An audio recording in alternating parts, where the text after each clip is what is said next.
Тікелей эфирдегі хабарын жалғастырамыз. Еркін Нұржанұлы Әуелбеков еліне еңбегімен, ұстанымымен, әділдігімен үлгі болған тұлға. Оның өмір жолы қайраткерлік пен адамдылықтың мектебі. Ол қай өңірде еңбек етсе де халықтың мүддесін бәрінен биік қойып, әділдік пен жауапкершілік ұстанымнан айнымаған тұлға болды. Бүгінгі бағдарламада халқына адал қызмет еткен ел жадында ерекше сақталған тұлға мемлекет және қоғам қайраткері Еркін Нұржанұлы Әуелбеков туралы сөз қозғаймыз. Студия қонақтарымен таныс болыңыздар. Мемлекеттік қызмет ардагері Асылбек Жұмабаев және тарихшы Әлібек Сабырбаев. Төрімізге қош келдіңіздер. Қош келдіңіздер. Енді Еркін Әуелбеков ел тарихындағы есімі ерекше құрметпен аталатын тұлғалардың бірі ғой. Оның бойындағы басты қасиет күрескерлік пен табандылық. Қандай жағдайда осы мемлекеттік мүддені қорғап, ел игілігі жолында аянбай еңбек етті. Ең алдымен енді Әуелбековтің күрескерлік болмысына тоқталып өтсеңіздер, ол кісінің мемлекет ісіне қосқан үлесін қалай сипаттауға болады? Бастаңыз. Бұл кісі 1985 жылы қаңтар айында Қызылорда облысына бірінші секретар болып келді. Келгеннен бастап Қызылорда облысының өнеркәсібін зерттеп, көптеген облыстардан кейін қалғанын білді. Өйткені оған дейін Торғай облысында, Көкшетау облысында бірінші хатшы болып келді. Оның алдында министерствода істеді. Енді оның өмір жолы белгілі ғой. Енді Москвада оқыған, мамандық экономист, экономиканы жақсы біледі. Енді келіп Қызылорданы көргеннен кейін, Қызылордаға келгенде негізгі ең үлкен жұмысын атап айтуға болады. Бірінші, мына Қызылорда облысын мұнайлы өлкеге айналдыруы. Мына тұрған Құмкөл, қазір Қызылорда дейміз, бірақ жері ол кезде Жезқазған, Жезді ауданының жері. Соны бірінші Қызылорда облысына арендаға 25 жыл қалды. Ол үлкен жұмыс. Сол 4 айдың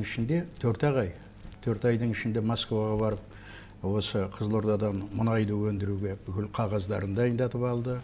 Долгикқа кірген секретарға. Және оның ең үлкен жұмыстарының бірі мына Құмкөлді игеруге Башқұрт нефтіге берілген. Енді Москваның қарамағында болдық қой. Ол кезде бізде өзімізде жеке министерство болған жоқ, мұнай министерствосы. Соны Маңғышлақ мұнай газ мекемесіне өндірістік бірлестігін алып берді. Біз сол уақытта бірінші Құмкөлді бастағанда біз Маңғышлаққа қарадық. Соның бір НГДО, соның бір қарамағындағы учаскесі болдық. Сол 1985 жылы 6 июльден басталған жұмыс, 90 жылы біз мұнайды өндірдік. Айдалада, өздеріңіз білесіздер, Қызылорда қандай. Қызылордадан 200 километр шақырым ел жоқ. Соның басына ұйымдастырып, сол 4,5 жылдың ішінде біз мұнай өндірдік. Сондықтан Қызылорда облысында 9 май күні 1990 жылы бірінші мұнайын алдық. Бұл енді Әуелбеков ол уақытта 89 жылы кетіп қалды, бірақ сол кеткенше дейін осы оң көзімен қарап, осы Құмкөлдің өсуіне, өркендеуіне негізін салып кетті. Екінші бұның үлкен бір мәселесі, мына Арал мәселесін бірінші көтерген Әуелбеков 19-шы партия съезінде сонда осы Арал мәселесін көтеріп, бір емес 4 қаулы шығартты. Осы Қызылордадағы қазір көпшілік біле бермейді, ұмытып та кетті. 9 күн отпускісіне қосатын 9 күн қосты. 3-ші категорияда 2-ші категорияға көтерді, айлықты көтерді 1,5 есе. Соның бәрі сол Әуелбековтің арқасы. Әуелбеков пайызы деп халық арасында. Халық арасында сол қазір әлі күнге дейін бар ғой, 9 күн отпускімізге, сіздерге де қосылатын шығар 9 күн. Асылбек мырза, енді осы жерде осы негізгі бастамасы Еркін Әуелбектен басталды ма, әлде бұл қуаңшылықтың қабылдануынан басталған заң ба негізі? Жалпы Қызылорда облысында біздің кейбір аймақтарға байланысты өзінің жеңілдіктері болды. Айтайық, Арал Қазалы өңірінде баяғыда сіздер білесіздер, қуаңшылық та, сосын аурудың атын еді, алапес, соны байланысты ояқта коэффициент қосылатын еді. сол жаққа. Ал басқа жер ешқандай ондай жеңілдік алып тұрған жоқ. Ал енді қуаңшылық, су тапшылығы ол кезде де болды, арал тартылып қалып жатыр. Сондықтан Мәскеуде осы мәселе шешіліп жатқанда Совет одағының министрлер кеңесінің төрағасы Рыжковтың басқаруымен сол жиын өткенде Еркін Нұржанұлы дәлдеп Қызылордаға ерекше қарау керек, жәрдем беру керек, халықтың жағдайын көтеру керек дегенде осы мәселелер қозғалып, соны оң шешім тапты. Оған Еркін Нұржанұлы үлкен еңбек жасады. Және бұл жерде біз айтып кетуіміз керек, қазір ең өзекті мәселе атом игеру ғой. Соған Қазатомпромға байланысты, Шиеліге байланысты. Еркін Нұржанұлы сондай үлкен тұлға, өте беделді. Ол кісі тек қана Қазақстанда емес, Мәскеуде, одақтың деңгейінде өте беделді адам еді. Бұнда Шиелдегі уран өндірісін соны кеңейту, соған байланысты мәселе қойған кезде, бұл жерге сол атом өндіретін, соны шығаратын орта министр, орта машина құрылысы деген бар, машиностроение, средний машиностроение. Соның басшысы 3 мәрте социалистік еңбек ері Ленин және мемлекеттік сыйлықтың лауреаты Славский деген кісі келген, 86-тағы кісі. Сонда ол кісі мән беріп, осында бұл жерде біз өндіреміз, уран өндіреміз, уран қажет. Ол кезде әлі 40-ға соғыс болып жатқан кез, паритет керек, атом қаруы керек деген сияқты. Бірақ та бізде қазір атом қаруынан емес, біз әрине бейбіт мәселесіне шешіп отырмыз. Сондықтан уран қазір біз Қазақстан өте ең бай, уранмен бай мемлекетпіз ғой. Сондықтан осы жерді айтып кету керек. Енді Еркін Нұржанұлының тәртіп пен жауапкершілік қай жерде бітсе, сол жерде тәртіпсіздік басталады деген қағидамен өмір сүрген адамдардың бірі екенін айтып жатыр. Енді жалпы бұл сөз оның басқару мектебінің мәнін ашып тұрғандай. Жалпы енді осы ұстанымның өміршеңдігін қалай бағалар едіңіздер сіздер? Жалпы оның басқару, жұмыс істеу стилі қандай? Несімен ерекшеленеді? Мен енді ол кісінің қарамағында істедім деп айта аламын. Себебі осы партия комитетінде ол бірінші хатшы болып келген кезде мен лектор болдым, кейін лекторлар тобының жетекшісі болдым. Ол кісі әрине біздің көз алдымызда. Ол кісі ол кезде жалпы басшылар халықтан қашы емес, бәрі жақын болды. Оның алдындағы да бірінші хатшылар бәрі ортамызда болды деген сияқты. Сондықтан Еркін Нұржанұлы жалпы өте тәртіпті, жұмысқа азандай 10 минут екен 8-де келеді. Жарты сағат уақыт газет, журнал, сосын келген корреспонденция, соның бәрін қарайтын еді. Ол кезде арыз шағым көп болатын еді. Себебі бұл әділді орнататын адам деп есептеп халық деген жаудырды ғой. Соның бәрін өз көзімен қарап, соны қажет жерін сызып қойып, бақылауға алатын еді жалпы бөлім. Сектор болды сол кезде. Және тәртіпті орнатып, білесіздер мынандай мәселе. Кейбір кезде облыстық партия комитетіне басшылар шақырғанда, олар 20, кейбіреулер 30 минут бұрын келіп, жағалап, не болып жатыр деп сұрастыратын еді. Ондайды Еркін Нұржанұлы біліп қалып айтқан. Сіздер не, жұмыстарың қай жерде? Обкомда емес қой. Сондықтан мен шақырған кезде, ямысы облыстық партия комитетінің басқа басшылар шақырған кезде 5 минут қалған кезде келіңдер. Ол кезде кептеліс жоқ қой. Қозғалыс жоқ, кешігетін ештеңе жоқ.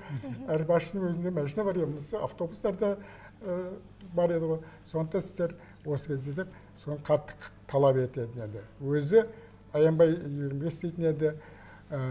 Ол кісі ерте қайтады деп айта алмаймын. Сосын және тайм менеджмент деген бар. Өзінің жұмыс уақытын тиімді пайдаланып. Бұл жағынан енді Еркін Нұржанұлы үлкен. Ол бірде минутын босқа жібермеген адам. Және өз жағдайын жасамаған. Мен оны естіген жоқ. Маған шай әкеліп беріңдер, бірдеңе жасап беріңдер. Онда еш уақытта болған жоқ ол кісіде. Уақытын пайдаланды. Және егер де ол сағат біреуді уақытында шақырса, сол жерде, сол уақытта қабылдайды. Еш уақытта кідіртпейтін еді.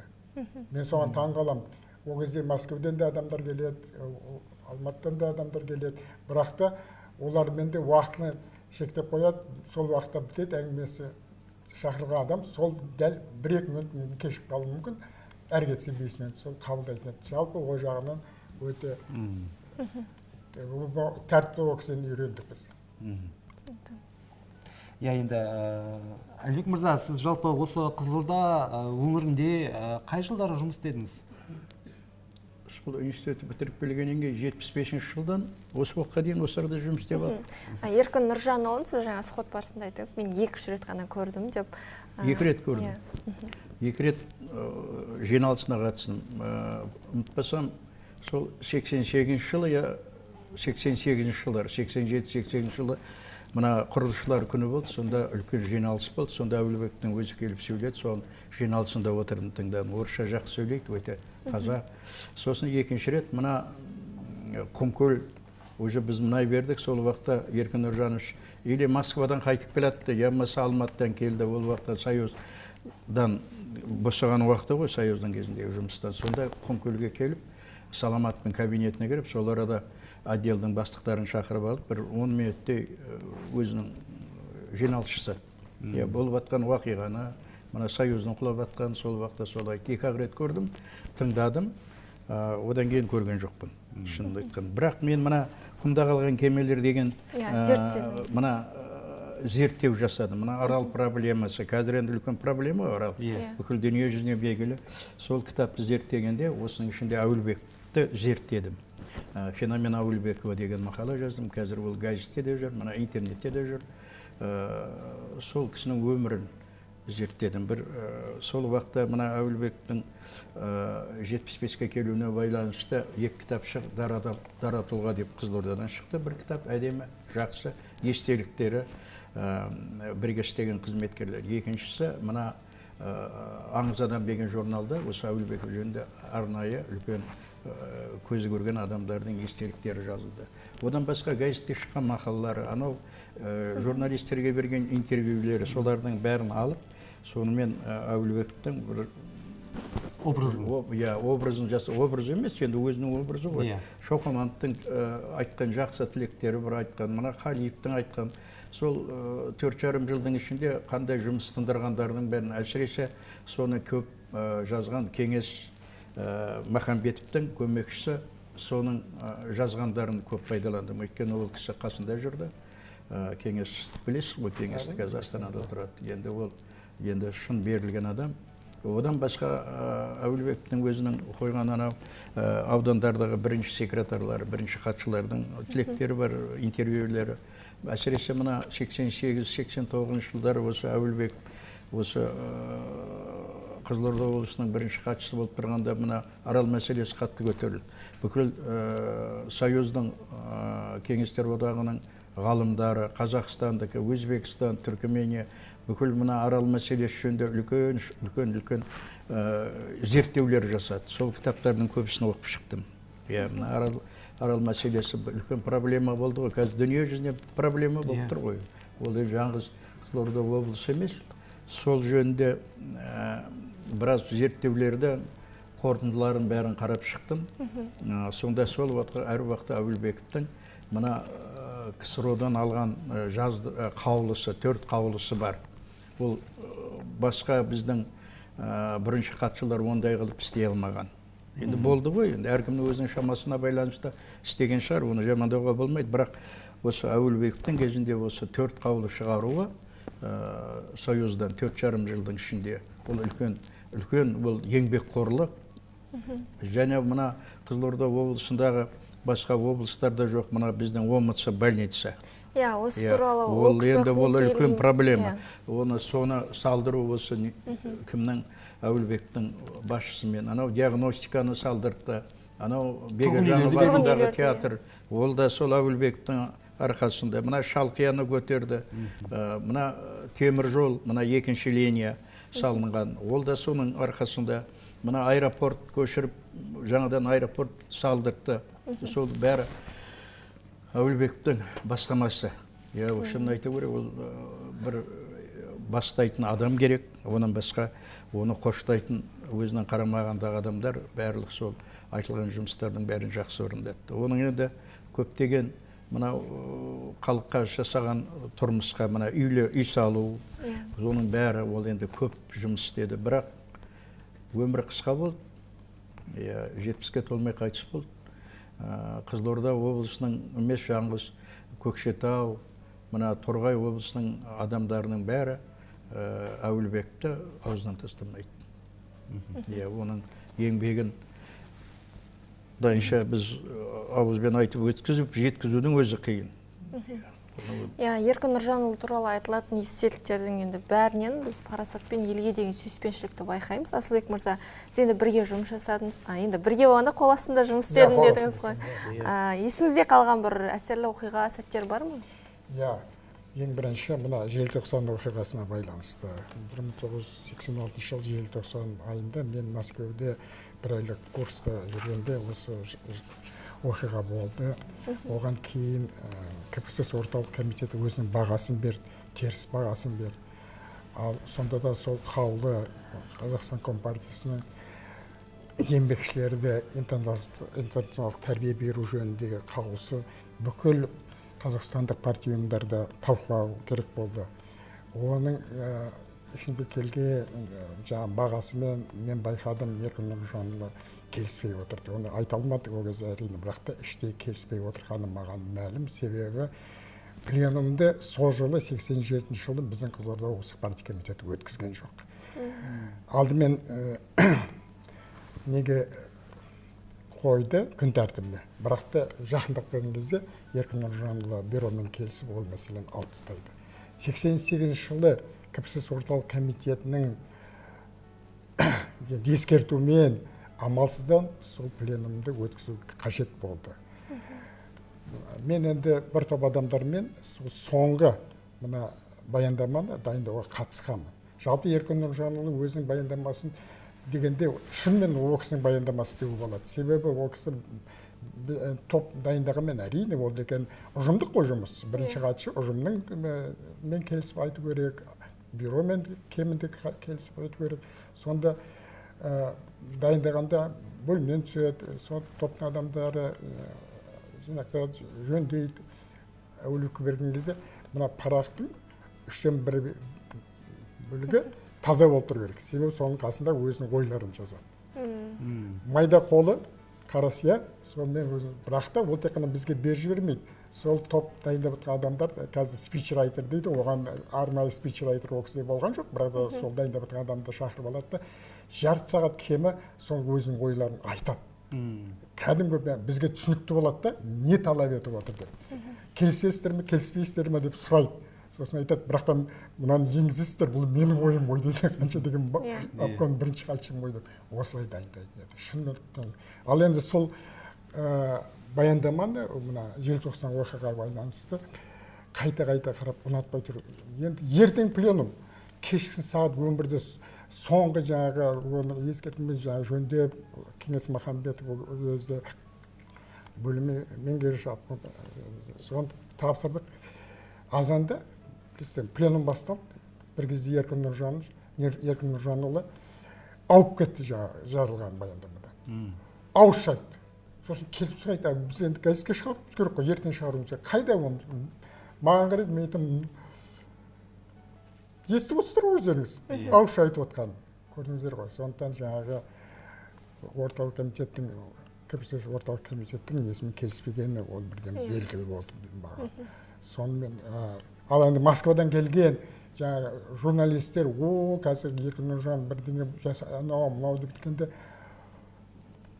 ұнамай қалды. Енді Мәскеу ұнаймын әрине оны десе. Ұнамай, мынау қалай болды деп қайтты. Біз ішімізден қойдық. Және Еркін Нұржанұлы біздерге тапсырған енді желтоқсан оқиғаға қатысқан адамдар біраз қуғын-сүргінге ұшырады ғой жоғары жақтан. Осы Қызылорда облысына келген адамдарға біздерге айтатыны солармен кездесіңдер, олар орналастырды ма, жұмыста ма, қалай ешкім қудаламай ма, ешкім қудаламасын ол жөнінде деп осындай тапсырма берген. Тіпті КГБ-нің бастығы осында бізде болған Нұрып деген кісі, ол да бізге соғып, идеология бөлімінде істейтін, ол да бізге айтатын еді, жаңағы жігіттер көрбекер жеп қалды, соларға сіздер өздерің қапқанға алыңдар деген осындай. Екінші сәті ол маған байланысты. Мен енді лекторлар тобының жетекші, бізде партия шаруашылық активтің оқу болады, айына бір рет. Еркін Нұржанұлы өзі басқарады. Сол бір күні маған тиесілі болды, бір тақырыпты лекция жасауға. Ол кезде мен тағы да академияда бір ай оқып келгенмін, академиктерді, Мәскеуде біздің басшыларды тыңдап келгенмін. Ой, дайындап кәдімгі теорияны айтсам еркін аяғын айтады маған. Жұмабай жолдашым қалды. Сіз бізге ақыл айтып кеттіңіз ғой. Оқығаныңыз келгеніңіз байқадық енді академия 1 ай болып келгеніңізді. Сіз бізге қандай ұсыныс айтасыз? Нақты не болып жүр? Біздің елде қалай болып жатыр ол өзі? Сіз өзіңіз зерттедіңіз бе? Ендігі сіз лекторлар қосыз ғой. Сіз енді ерекше қызметтестер. Сіздер бұны талдауларыңыз керек, бізге ұсыныс беру керек енді. Басым сипадым не айтамын? Түсінікті. Уақыт тауып келіп, осындай мазмұнды сұхбат құрғандарың үшін алғыс айтамыз. Енді біздің тікелей эфир уақыты болғаннан кейін уақыт шектеулі. Жұмыстарыңызға табыс тілейміз. Аман сау болыңыздар. Рахмет.